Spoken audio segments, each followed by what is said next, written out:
এই যে গিটার বাজানো, এটার সঙ্গে সম্পূর্ণভাবে একটা রাজনীতি বা লোকনীতি কাজ করছে। এবার আমি লোকনীতি কথাটা বলবো, রাজনীতি বলবো না।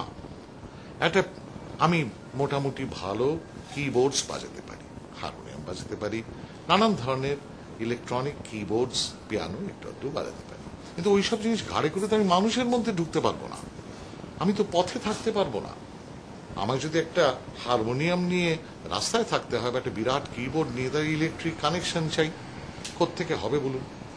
তাই আমার ওই 85 সালে দেশে ফিরে আমার মনে হয়েছিল আমার এমন একটা যন্ত্র চাই, যে যন্ত্রটা আমাকে রাস্তায় নামতে সাহায্য করবে। আমি যদি গ্রামের শিল্পী হতাম এবং পল্লীগীতির শিল্পী হতাম, আমি দোতারা শিখতাম, কিন্তু আমি আধুনিক গানের লোক।